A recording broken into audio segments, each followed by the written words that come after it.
పరిస్థితులు ఇవాళ జరుగుతున్నాయి అనేది ఒకసారి గమనించాల్సినటువంటి విషయం. ఇవాళ చూస్తే దాదాపుగా దళితుల యొక్క వెలివేత ఒకసారి గమనించండి. ఈ చిట్టా మొత్తం చదివితే ఈ రోజు సరిపోదు. అందులో ముఖ్యంగా కొన్ని సంఘటనలు చెప్తాను.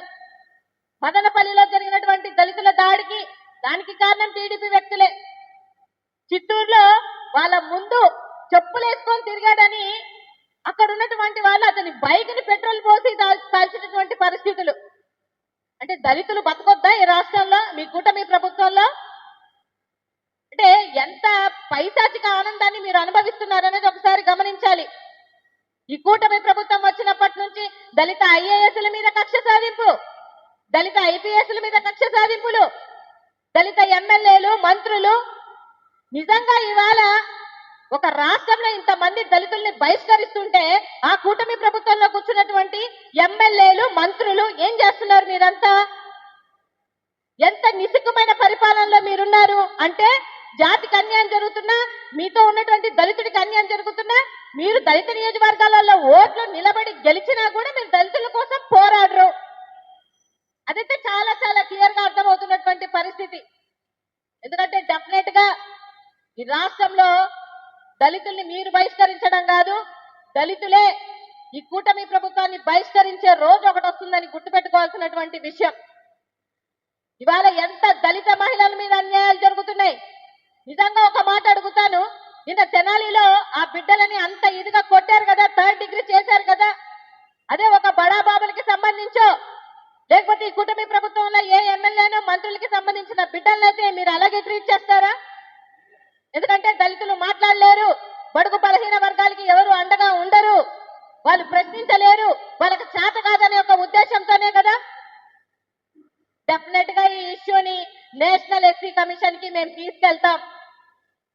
ఎందుకంటే ఒకసారి కాకపోతే ఒకసారి తిరుపతిలో ఒక దళితుడికి ఒక విద్యార్థికి మూత్రం తాగించినటువంటి పరిస్థితులు, ఇటువంటి సంఘటనలు చెప్పుకోవడానికే మాకు గుబుత్సాకరంగా ఉన్నటువంటి పరిస్థితి. ఇప్పటి వరకు ఆ బిడ్డకి ఏమన్నా న్యాయం జరిగిందా? అక్కడ పోనీ మీరు వెళ్ళి పరామర్శించారా? లేదే. అట్లాంటి పరిస్థితిలో ఇవాళ దళితులకి ఇన్ని అన్యాయాలు జరుగుతుంటే నిమ్మక నీరెత్తకుండా మీ పదవుల కోసం, మీ ఆరాటం కోసం మీరు జాతిని తాకట్టు పెట్టి దళితులకి అన్యాయం జరుగుతున్నా కూడా మాట్లాడలేనటువంటి మీలాంటి నాయకులను చూసి ఈ రాష్ట్రంలో ఉన్నటువంటి దళితులందరూ సిగ్గుపడుతున్నారు. ఒక మహిళకు అన్యాయం జరిగినా రాలేరు, ఒక దళిత మహిళకి అన్యాయం జరిగినా రారు, ఒక పసిబిడ్డ చనిపోయినా రారు, లేదు ఒక విద్యార్థిని మూత్రం తాగించినా రారు, లేదు దళితుల్ని బహిష్కరించినా రారు. ఇలాంటి పరిస్థితిలో ఈ రాష్ట్ర ప్రభుత్వం కూటమి ప్రభుత్వం ఉంది. డెఫినెట్ గా రాబో రోజులలో మీకు సమాధానం చెప్పే రోజు మాత్రం ఉంటుంది. దయించి హోంమంత్రి అనిత కూడా చెప్తున్నటువంటి విషయం ఏంటంటే, తల్లి మీరు సినిమా ఫంక్షన్లకనో లేకపోతే షాపింగ్ మాల్ ఫంక్షన్లకనో లేకపోతే సన్మానాల మీద చూపించినటువంటి శ్రద్ధలో ఒక 10% మీ నియోజకవర్గం మీద లేదా మీ జాతిలో ఉన్నటువంటి దళితుల మీద లేదా ఈ రాష్ట్రంలో జరుగుతున్నటువంటి మహిళల దౌర్జన్యాల మీద కాస్త టైం కేటాయిస్తే మీకు ఇచ్చిన పదవికి మీరు న్యాయం చేయగలిగినటువంటి వ్యక్తి అవుతారు. మనం ఎందుకు పదవులు తీసుకున్నాము, దేనికి పదవులు తీసుకున్నాము? జస్ట్ బిల్డప్ కోసం పదవులు తీసుకున్నట్లయితే ఇవాళ హోంమంత్రి పదవిలో మీరు కూర్చోవాల్సినటువంటి నెసెసిటీ లేదేమో అని నాకు అనిపిస్తుంది. మీ నియోజకవర్గంలో జరిగినటువంటి సంఘటనలను కూడా మీరు రెస్పాండ్ అవ్వలేకపోతున్నారు అని అంటే ఇంకా రాష్ట్రాన్ని మీరు ఏం పట్టించుకుంటారో కూడా నాకు అర్థం కానటువంటి విషయం. డెఫినెట్ గా రాబో రోజులలో మీ అందరికీ సమాధానం చెప్పే రోజు వస్తుంది. ఎందుకంటే 70 లక్షల మంది ఈ రాష్ట్రంలో ఉన్నటువంటి దళితులు సమాధానం చెప్పే రోజు మీకు వస్తుంది. మీరు బహిష్కరించడం కాదు, ఈ కూటమి ప్రభుత్వంలో ఉండి బడా బాబులైనా కూడా ఈ పదవి అహంకారంతో మితిమీరిపోతున్నటువంటి మీరందరికీ సమాధానం చెప్పే రోజు మాత్రం వస్తుందని మేమందరం పోరాడతాము. దీన్ని ఎంతవరకైనా ముందుకు తీసుకెళ్తాము. నేషనల్ ఎస్సీ కమిషన్ ముందు ఈ కేసును పెడతామన్న ఉద్దేశంతో ఈ ప్రెస్ మీట్ ని ముగిస్తున్నాం.